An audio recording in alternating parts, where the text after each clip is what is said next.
Stacey Duguid. Welcome and thank you so much for joining me. Would you mind just starting by telling us a bit about yourself and what your background is and maybe a bit about what your menopause experience has been? I moved to London with nothing, knowing no one in the sort of early to mid 90s. I'm from a really rough part of Manchester called Ashton. And it's amazing really when I look back at how I've managed to carve a career out of essentially nothing.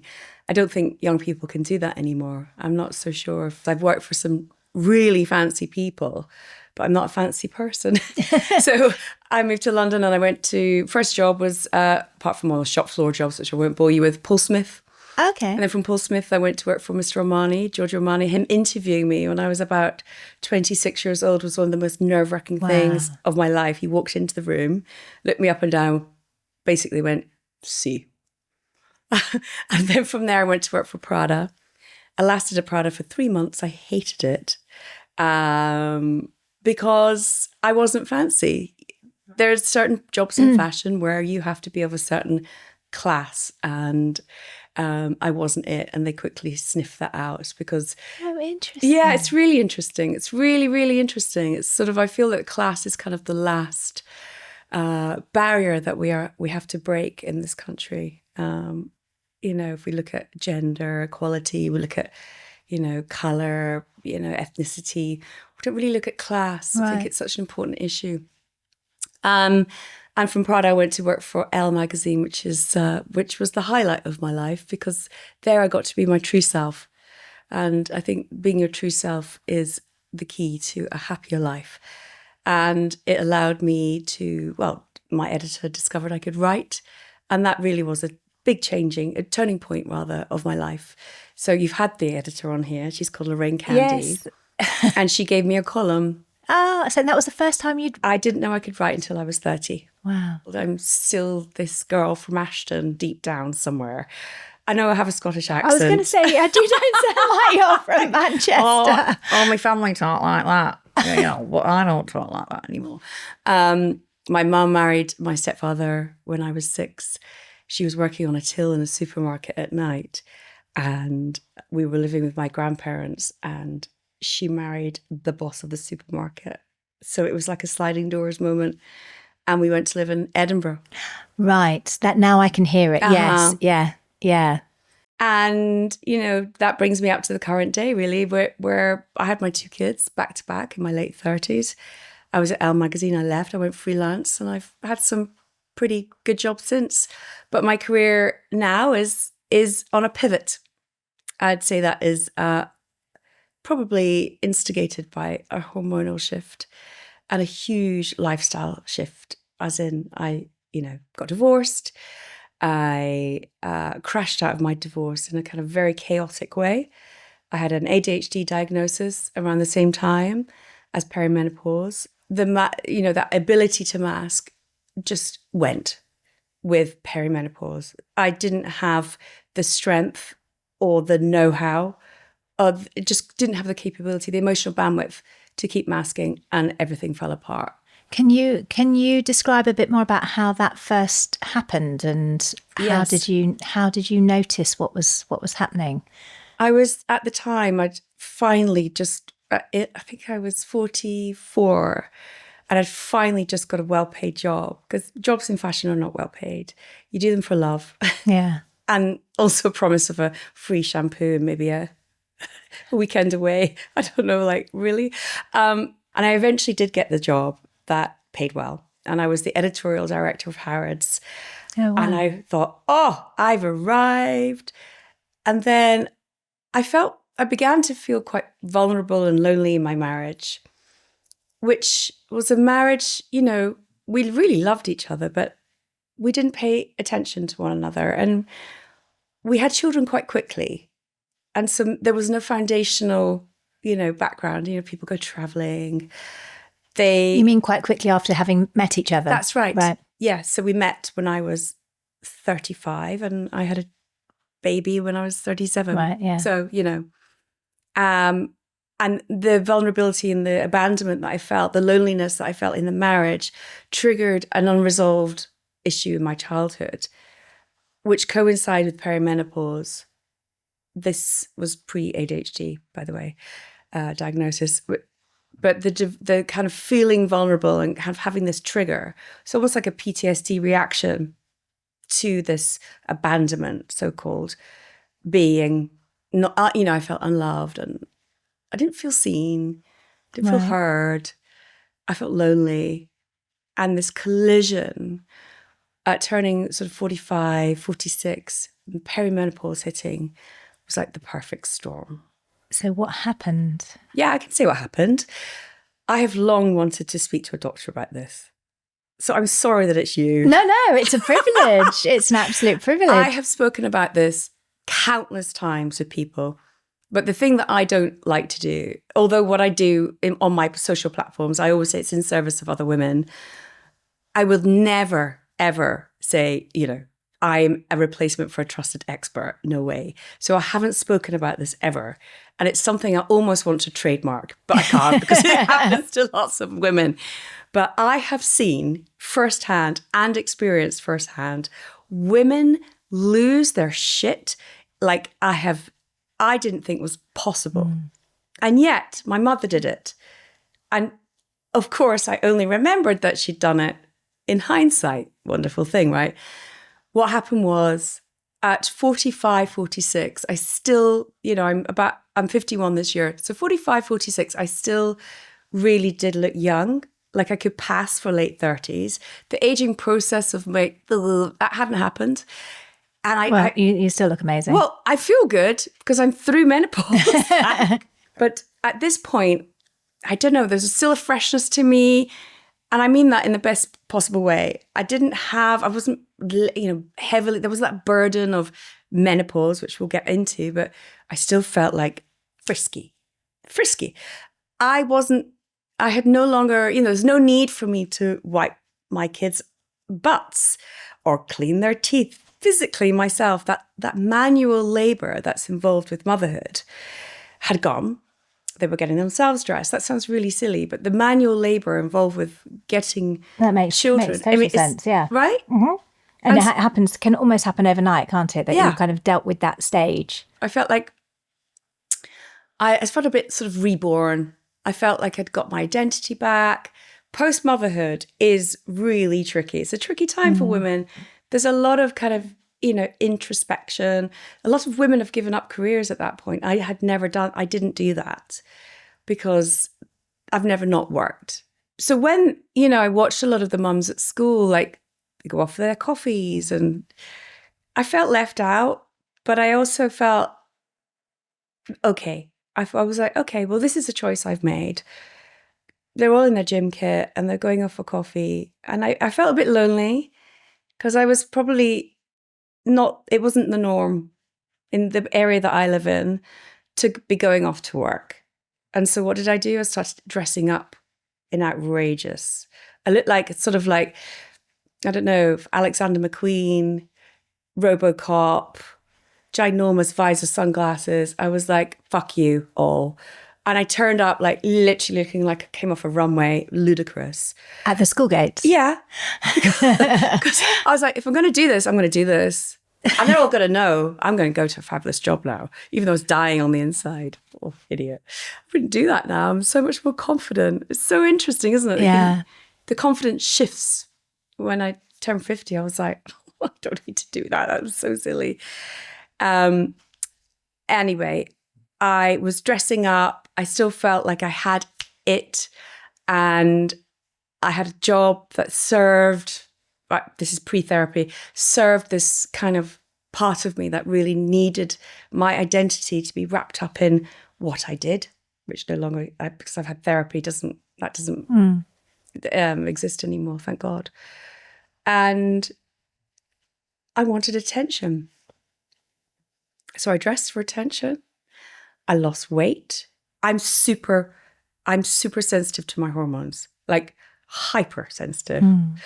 Throughout my luteal phase, is that the correct pronunciation? Luteal, yeah. Luteal phase, of my periods when I was a younger woman. I could feel the ebb and flow of my hormones like this. It was mad. Wow. And my pregnancies were the same. And I had postnatal depression as well with both, less so with the second, but terribly with the first.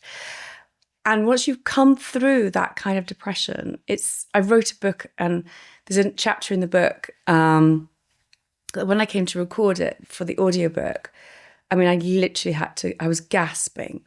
I was crying so much. And it's a chapter called, I'm sorry if this is triggering, it's called Hide the Knives, where my ex-husband goes to work, and I'm literally at that point where, should I just throw my baby off the balcony? Oh, wow. It was horrendous. And of course, I pulled myself back from it, and I went and got help. There's a point at which, when you come through all of that, those inane coffees with women that you would never sit with, big baggy clothes, just feeling like, what happened? One minute I'm at Milan Fashion Week, which we know is meaningless. The next, I'm out of shape, I'm depressed, I feel awful. I feel like I want to kill myself, and I can't see a way back. Once you get through all of that, and then you hit an age where you're like, hi, oh my God, oh, it's me. And then you're like, wait, but why is my husband not paying me attention? Oh, okay, I'll go look for it. So what happened next? I found it. And it was a collision of, it was really hard. We were in couples therapy at the time, my ex and I went to a birthday party, and I met an old school friend at this party. He was outside, random. Bearing in mind, I went to school in Edinburgh. We're in Notting Hill. Oh, okay, right, yes, yeah, right. Yeah. So it's not even a private school. It's not like that connected things. No, it was so random. And he's standing on the pavement, and I'm like, I said, you sound just like me, your accent. He was like, oh, from Edinburgh. I was like, oh my God, so am I. Where are you from? And then we realized that who we were. And I looked at him, I was like, oh my God, I had such a crush on you at school. He was like, oh, I had a major crush on you at school. We swapped numbers. And suddenly there was this part of me that was just lit. It was like going from feeling really dull to being festooned by fairy lights overnight. And everyone around me noticed it. Right. And I'm a really terrible liar. Everything's written on my face. And it was obvious.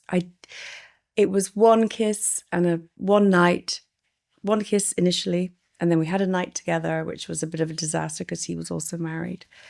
And my ex-husband found out, although the thing with him was fleeting and quick, and it was nothing to do with him at all. In that moment, I knew that I had to leave.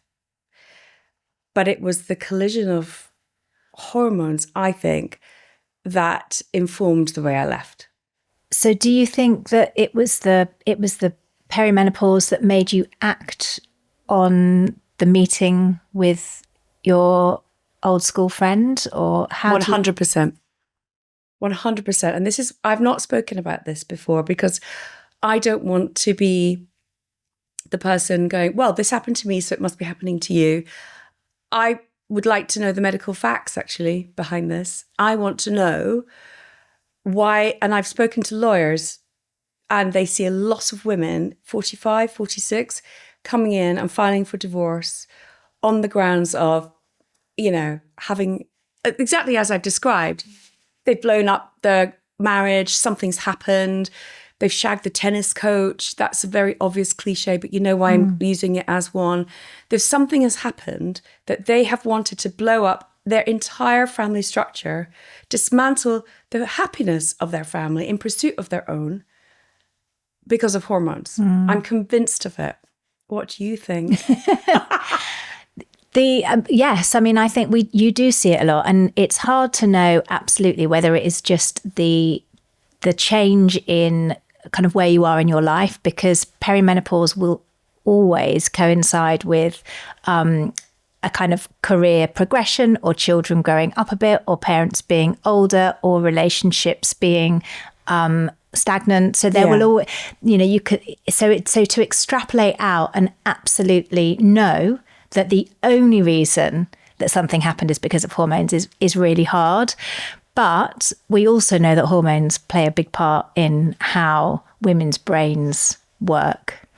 And sometimes you see it as a kind of, you lose hormones, so you lose yourself, and you lose your joie de vivre, and you become kind of low and depressed and flattened. But likewise, it can do something different, where you do see women who like crave excitement and want something new and feel like they're looking for something else, or their libido's increased, or... Aha, right. That libido. So if perimenopause is the wild little sister and menopause is the grumpy grandma, right? The wild little sister just wants to go fucking balls to the wall mad. She's in her mini skirts. She's like lost weight. She's at Chiltern Firehouse. She thinks she's fabulous. She thinks she's 25 again. The libido spike, that's got to be hormonal. And it probably libido is so multifactorial. So hormones definitely play a part, and so does everything else play a part. Like I said before, like relationships and where you are in your life.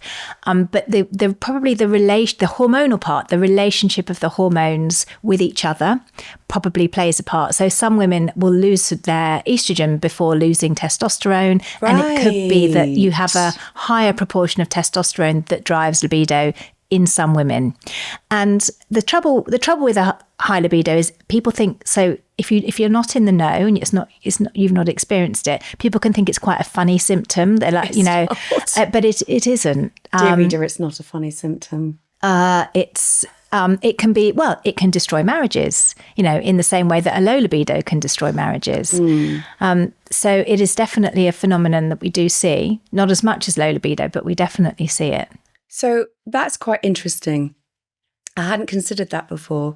The kind of random dropping of whichever hormone decides to go first. Is it usually estrogen? It's very highly variable, and testosterone declines as we age. So from your 20s, from your 20s, so it doesn't kind of fall off a cliff. Whereas estrogen stays, it cycles, it cycles throughout everybody's menstrual cycle. And then in the perimenopause, it tends to go a bit bananas. So it goes kind of all over the place. And it's those hormonal surges and dips that can cause those horrible kind of turbulent perimenopausal symptoms. Right. And then postmenopausally, estrogen tends to be very, very low. Whereas testosterone can still be relatively higher, because you produce testosterone outside of the ovaries. You produce it in the adrenals. Right. So it's that balance that is unique to every single isn't it? woman. So it definitely felt as though the testosterone, I hadn't considered it like that before. I just assumed wrongly that everything just gently dipped off together. But actually, perhaps what happened was that estrogen dropped. I'll never know because I didn't have blood tests. I do know now because I do know my blood tests. Would have maybe the testosterone was increased. I don't know. But something happened to my libido which hadn't been there before.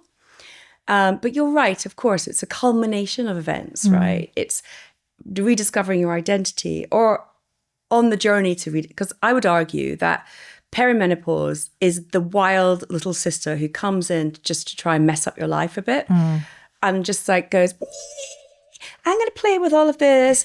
Don't like that, don't like that. Oh, It's like a poltergeist. like a poltergeist, basically.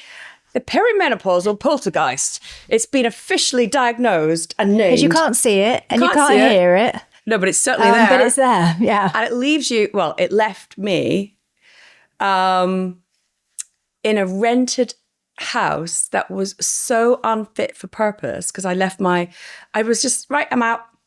And it was like getting into a fast moving car, like I was in some sort of robbery, a heist. I was like, right, I'm off. Off I went. I got a house. I thought I'm earning my own money. I'm fine. And I set up anew. And this house, which I got, it was during COVID and it looked fine. Bearing in mind, like, you know, I'd come from a really nice house and then I went into this rental. And that, the last section of my book is called Mayhem. And it really starts with me moving into that house and what happened after that. I had started seeing someone who, in also, hindsight's a wonderful thing, was also a narcissist. He was very, very successful, hugely driven, but an absolute narcissist. And the problem with women when they're coming out of a marriage or they're in perimenopause or, you know, they're in this kind of flux of life, whatever it is, we are fresh meat to narcissists. And we are vulnerable beyond. And even though I was in therapy by this point, and my therapist would very calmly but firmly suggest this vulnerability to me, I'd be like, oh, no, I'm ready. I'm done. I'm out. I'm in love with him. Of course I wasn't. And when that quickly fell apart, that relationship. So imagine, so he's almost convincing me to get this house, right? So with him or no, because he's lied to me. He's still married. He told me he was single. So I get into, I haven't just done it for this guy. I've done it because I just imagine this is going to be the whole new lease of life. I can parent in a kind of more, in a fun way. I can be my true self. All this very, very naive kind of self-talk that I believed. And I get into this house, and the part of the book where I describe moving into this house is so difficult to read.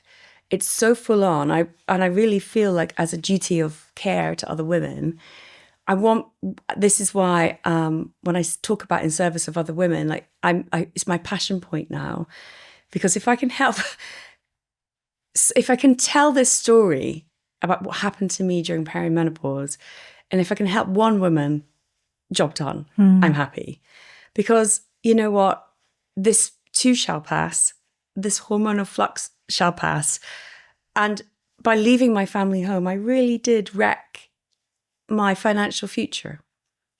Because, of course, I didn't have any trusted advisors around me, which I should have been in the planning stages. We should have been talking. But no, I was so absolutely in this tornado of emotions. I now realize as well, the lack of estrogen had exacerbated my ADHD symptoms, which I had no idea I had. So I'm impulsive, I'm reactive, I'm emotional. I'm sort of seeing this asshole who then disappears. He wasn't the same guy that you... No, because that was just a month-long thing. But it was a trigger. Now, this guy was a first-class narcissist, and it was terrifying to be in, actually, really terrifying. Did you feel unsafe? I felt unsafe, and I felt unsafe for my body, myself. It was honestly the worst time of my life. It was horrendous. Gosh. Yeah. So what happened? How did you, what happened next? I don't know. I picked myself up. It was a really long journey. I continued with my therapy. Were you cooking for yourself, and did you still have to? I couldn't eat. My throat was so tight from anxiety. I couldn't eat. I cooked for my children. I was a husk. I was a ghost. It was like I wasn't really there. I don't really remember it. My kids do though, sadly. My children do. My son does. But I lost my job because I couldn't do it. I mean, I was joking just then about this coffee cup being full of wine, but my coffee cup was full of wine when I was on Zoom calls with my colleagues. And then I would go and take a beta blocker, and I would lie in bed, and this scratch feeling at my throat was so horrendous. Honestly, there were days where I thought I'd just die. My friends got me through it. My therapist got me through it. When my therapist said, I think you're bipolar, you need to go and see the psych. I went to go see the psych, and the psychiatrist said, very high ranking ADHD. And then I don't know if it was a glimmer at the end of the tunnel, because I could then begin to sort of unravel. How old were you at this point? Well, this is a year later after this. So this was 47. Right. But I slowly rebuilt. It was an arduous task. And in the process of rebuilding, whilst having the therapy, which was a total of 5 years, it was like a blur. The last 45 and 49 and a half was like a total blur. A blizzard of a blizzard of hormones and a total blur. And rebuilding during that period was one of the most challenging things I've ever had to face. And I say 49 and a half was because in the January 2024, as I was turning 50 in the May, there was a massive boil on my chin. And I remember a girlfriend of mine who hit menopause in her 30s. I remember she had these boils. I remember looking in the mirror going, oh my God, I'm in menopause. Really? That was what told you? I went and had my bloods and I was at 0 estrogen, 0 progesterone and 0 testosterone. And I was in full menopause. And so I think it was, look, again, I'm not going to ask you to medically confirm this, but I think having burnout from everything that had happened and hitting, I think it had contributed towards a very fast menopause. I think the stress of it had. Absolutely. We know that can definitely. Really? Yeah. Yeah. It's hard to know. It's a bit chicken and egg, isn't it? Like what's caused what. But yeah, I mean, certainly big stressful events can definitely affect ovarian function. So we do see that. But whether your stressful events were compounded by the fact that your ovaries and your hormones would have been all over the place anyway, it's impossible to know. And then in March, I had an appointment with my NHS doctor, and he put me on 100. Is it milligrams? 100 Everol, the patch. Yeah, micrograms. Yeah, and no progesterone. And so I ballooned. Why did he not put you on progesterone? He just didn't. He said that my 5-year-old coil that was in was enough. And of course it wasn't. Okay. It wasn't, because it's a different progesterone, isn't it? It's body identical. And there's a progesterone that's in the coil. So a Mirena coil contains a progestogen that will protect your uterus lining, but you need to have it replaced after 5 years to provide sufficient endometrial protection. And do you still need progesterone in addition to that? I would say yes, given my experience of being on it and feeling so much better. So progesterone is a funny hormone. In theory, no. So in theory, you don't need it because, in addition to a Mirena, because your Mirena is covering your endometrium. But progesterone in some women is a very calming hormone. And if you are progesterone sensitive, like you are, because you've described kind of being previously hormonally sensitive, then some women can need that to feel like they are themselves again. So it's not a kind of classic, you need additional progesterone on top of a coil, but some women we find just need it, and it was what makes them feel better. You see, it's so interesting to me, this journey, because, well, my first stop was this male doctor. Look, I'm not saying that. Yeah. I would say a female doctor. I'm not saying it's a gender issue. I'm just saying it was a male doctor. It was a fact. And he put me on 100 micrograms, and I blew up like a sausage, and I could see the water retention beneath my skin, and I still felt terrible.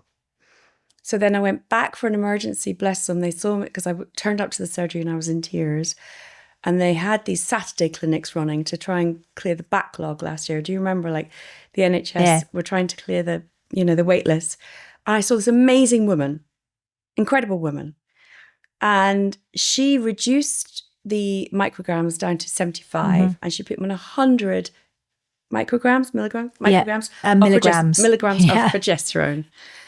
And she explained to me why.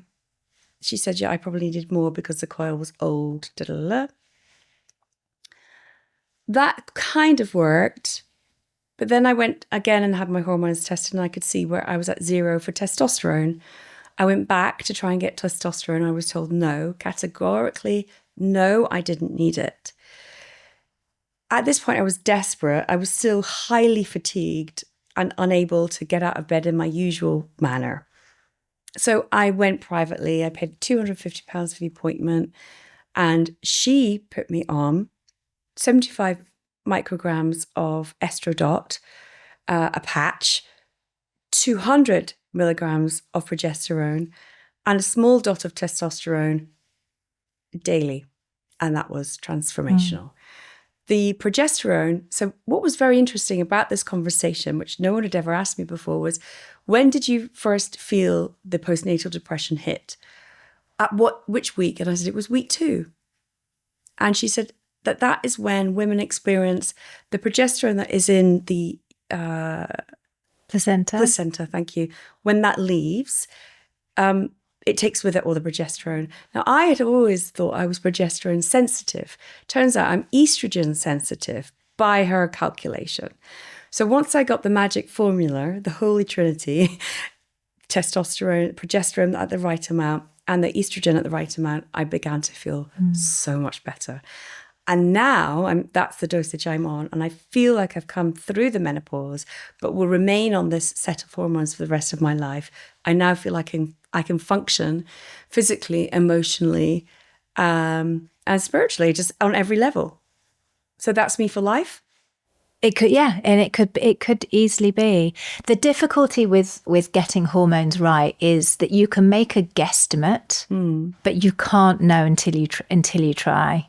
And the fact that you saw your specialist had that experience to know kind of what to. It's almost tinkering. Like you're not making massive changes, but you just kind of do a little tinker here and a little tinker there, and then that is what. And it's the experience. I assume she's got kind of background experience where her nous is saying kind of that's the right thing to do. But you can't know. Your first doctor could never in a million years have known. No, he couldn't. That was he couldn't have known that was the exact right prescription to start you off on.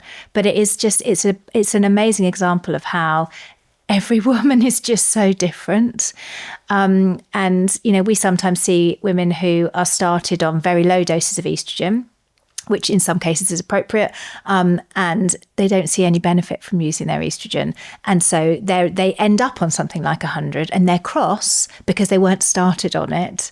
And it's like, we can't have known that you're going to be that person that needs 100. So what kind of, how many months does a woman need to do the tinkering? So for example, with the 100, I was on it for 2 months and I felt dreadful. I ballooned in weight and just felt dreadful. We like to start, as a rule, we tend to start kind of low, medium dose, depending on the background and age and all that kind of thing, and then work up gradually.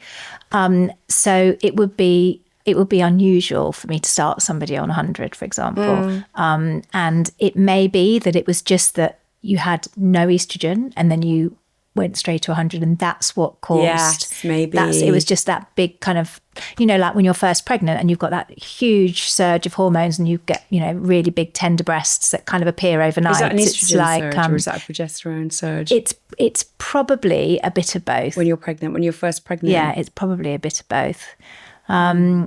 But it's just different. It's different for everyone. What causes those symptoms and side effects?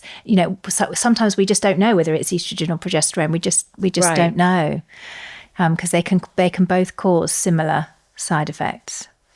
So on Instagram the other day, which is not where I get my medical advice, I would just like to say for their advice.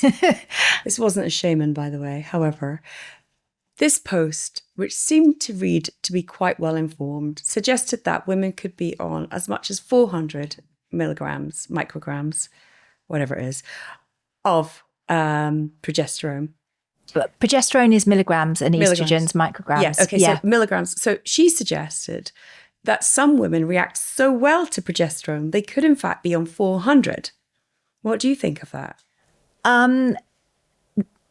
If you are a specialist and you are trained, there are examples of when we leave the kind of manufacturer's guidance. So you sometimes have women who have very heavy bleeding where you need higher doses of progesterone. Sometimes women really benefit from the kind of sleep effects of being on a high dose of progesterone or the calming effects. 400 milligrams of progesterone is it's above the manufacturer's license. And so it would be a decision that should be made, by a specialist for a good reason, because we don't have safety data for women taking that level of progesterone long term. Certainly no one should really be on Instagram advocating. Well, it was interesting. I was watching the comments, and a couple of them were like, actually, that's a really dangerous suggestion for some women, which apparently too much progesterone can cause a kind of psychosis in some women. It has a brain effect, right. And it also affects the stickiness of blood. So at a kind of at a manufacturer's licensed dose, the progesterone that we're actually talking about is called utrogestan, which is a micronized progesterone. It's not thought to increase blood stickiness, but we don't know that for using much, much higher doses. So again, that's where people just need to be really, really careful. And the only person that you should be taking advice about dosing from is from your doctor, who, if they're going outside of those licensed doses, must be a specialist. Yeah, exactly. And this idea that I can't get testosterone from my doctor. I mean, I've mentioned this on my own social channels, and a lot of women have said, you can, you just have to. And I think it's hitting, you just have to one of them said, you just have to lie. And so it's about your libido. But I don't want to, I get that, right? I understand that, but I don't want that. I want to be able to have an honest conversation with my NHS doctor, because I can't afford to get my prescriptions at 250 quid every 6. And it's just like, no, I just want to be prescribed the hormones that I need. And if I need testosterone, I think it's my right to be able to have the prescription. Even if I have to pay a bit more for it, I'm okay with that. I'm absolutely fine with that. But I've been rejected now 3 times. Testosterone is a really hard one. It's because of lack of data, which is not your fault. It's not your fault that we haven't got really robust data to support the fact that testosterone helps with things like mood and concentration and joie de vivre and feeling yourself. And that's where, everybody's arguing about testosterone at the moment. Right. Even the specialists, that there's no agreement. Really? So you've got the very, very evidence-based doctors who say there is no evidence to suggest that testosterone helps with anything other than libido. And you've got other other ends of the spectrum where they're saying, testosterone should be given to everyone. And that's the difficulty. And so GPs who are not specialists are caught in this crossfire where they have patients coming saying, I want testosterone, and there's specialists saying, but there's no need for that person to have testosterone, and they're just pulling their hair out because when they go to prescribe it on their screen, a big red box comes up and says, well, why are you prescribing it? And is it for the right reasons? And it's not licensed for women. So the product that you would need to get from your GP would be a male product that is not licensed for women. Well, there's one Australian product that is for women, but it isn't licensed here. And that's the one I have. That's the Androfem. That's right. Yeah. So you can't get that on the NHS. So I'm going to have to pay for it. You can't get Androfem on the NHS, yeah. So during this period of perimenopause, which I now know to be perimenopause, and I didn't know it at the time, if I had, come to someone come to you, and with a list of symptoms that I felt were different to how I felt even the year before, would you have been able to diagnose perimenopause, do you think? We make the diagnosis of perimenopause based upon symptoms, and that's why it's so important that there is an awareness of how vast an array of symptoms that can be attributed to perimenopause. So if you'd come to me and said, I'm 45, I feel very different to how I did when I was 44, these are all the things that are happening, it would have been on my radar, definitely. But I would, if I'd done a blood test it may or may not have shown something. You could have had completely normal bloods, which gives false reassurance that it's not perimenopause. I think I was still ovulating in that period. And I think it felt to me, I'm very in tune with my body. And it felt to me as though like it was almost like a last hurrah. Yeah. And my ovaries felt like they were producing cannonballs and just doof, doof, doof, doof.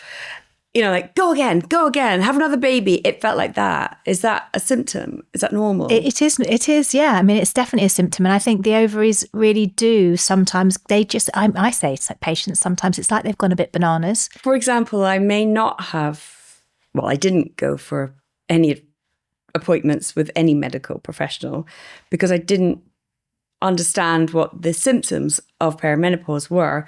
I didn't have hot flashes. I still haven't had hot flashes. It's a lot of cliches around the idea of what menopause is, these hot sweating women. Yeah, didn't happen hot to me. flashes, night sweats, and period stopping, and that's the kind of classic triad. But did you have any other symptoms? Did you have any like urinary symptoms, vaginal symptoms? You mean like constant UTIs? Yeah, constant UTIs, urinary incontinence, urgency. Urgency, yep. Getting to the front door, getting your key in the door, and then being desperate to go. Yep. Getting up in the night. No. And then vaginal symptoms, soreness, dryness, burning, stinging. And then there's that whole host of other symptoms like, so there's all the mood symptoms, muscle pains, joint pains, palpitations. There's about 60 different symptoms, but it's that is the difficulty. So you can have some of the obscure symptoms, or the ones that are less commonly known to be part of perimenopause, like tinnitus, and nobody. Yeah, I have tinnitus. I got tinnitus. Well, I have tinnitus anyway from raving, but it was so much fun. Worth it. It was so much fun. Yeah, but I noticed when I was pregnant. I knew both times when I was pregnant because my tinnitus just went up 55 notches. But it just shows you how all of your organs are sensitive to hormones. Your eyes, mouth, skin, muscle, hair.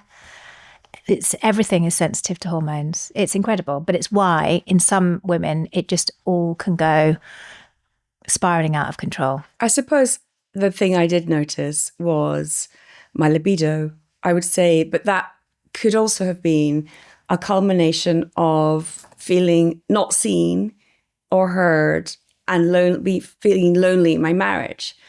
But I did notice that there was this, increase of a libido, which I didn't have before. And that it's hard to say, but that could easily be just that the change in the relationship to the amount of hormones that was there. So if you had more testosterone than estrogen, then that could be the reason, or it could be that your marriage wasn't where it needed to be, and it could just be anything else. It's so multifactorial, libido. It's so complicated, isn't it? Because when I speak to other women who experienced similar to me, they weren't necessarily experiencing menopausal symptoms, but their libido went through the roof. Along with that libido increase was almost like a kind of, let's go. In a good way or a bad way? In a really destructive way. Yeah. In a way that is actually like, whoa, hang on a minute. This is not rational. Yeah. This is not logical. This is not what you would normally do. But this is purely hormonal. Then what would I have done? Would you have put me on something to help? Well, it's interesting because things don't tend to happen in isolation. You don't tend to get a woman who is completely fine and asymptomatic in every part of her life, but just with a singularly distressingly low libido. It tends to be part of a bigger picture, in the same way that if you have somebody with a distressingly high libido, it tends to be associated with either, mood changes that are negative or destructive behaviors or, those kinds of things. And so it's very rarely in isolation. So yes, you would, there are things that can be done for a distressingly high libido. And whether that's just simply starting on estrogen to kind of counterbalance that testosterone, that would be a very easy thing to do.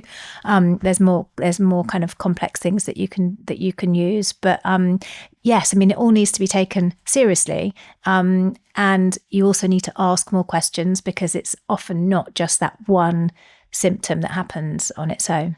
So interesting. And so now that you are well and sorted, and what does the future hold for you now? Well, now I'm well with my hormones balanced. I still have up and down days, but majority of the time I feel calm. And my libido has taken, it's still there, but I don't really think about it. It's not the forefront where it was when I was 45, 46. It just hums along in the backdrop, in the background. So with that comes a freedom. And when I used to watch older women say they didn't care anymore, I'd be like, of course you care. Of course you care. But I don't. And I'm through the perimenopause, which I have to say was an absolute catastrophe. And I'm through that, and all my hormones, my natural hormones, are at zero. And so I'm supplementing my hormones. Now I'm able to have this thinking space to go into a different realm that's called chapter 2. And chapter 2, I'm an artist now. I'm a visual artist. I'm a painter. I sold 3 paintings last week, which was incredible. And having my ducks in a row is the ability to having my ducks in a row in the context of my paintings is to have the confidence to know that they are worth something. Whereas before, I always taught myself out of doing that. But I went to art school, and that's my true passion. I was always supposed to be a painter because it's such a personal thing. It really feels like you're putting your soul out there for people to judge. And people do judge. You either like it or you don't, right? And that's okay. Now I can do it because I finally have the confidence to do it. I have the headspace to do it. Don't worry about boys so much. Oh my God. Finally. Oh, that's amazing though, isn't it? Yeah.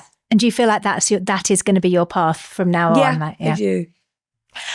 Thank you so much for talking to me today. Thank you. Do you mind answering just a few of our listener questions? Sure. So, Maddie says, since starting menopause, I've become a shell of a person. I feel flat, exhausted. I've lost my sense of self, in all honesty. My pre-teen children know something's up, but I don't know how to talk to them about what's happening. What on earth should I say? Be careful, because children weaponize things. So when I say, I kept going on about my ADHD, because when I realized my ADHD and my menopause were related in terms of my mood and how one affected the other, I kept talking about it. And then, so when I shouted or lost it, they're like, oh, it's your ADHD, menopause, was so bored of this. Right. So I would suggest a much smarter way of doing it would be not to just do it conversationally like I was doing, but to sit them down and have a heart to heart and just say, you know how you guys you go through this hormonal shift, blah, blah, blah, blah, blah. If it's a girl, she may have just got her period. Well, Mum is going through a similar, but at the other end of the spectrum. And it makes me feel like this, this, and this. And I just want you to know that if I seem snappier than usual, angrier, or a bit vacant when you're talking to me, it's nothing to do with you. It's me. I think that's amazing advice, because when it comes up in the heat of the moment, it becomes part of the moment, doesn't it? And it becomes part of both of you. Whereas if you do it separately, then it can be just so much easier to manage. So brilliant advice. Thank you. Always put children in the center and always make them understand that this is not their fault. Yeah. So I've got one more question, and that is from Iris, who says, I'm 48 and have been diagnosed with ADHD.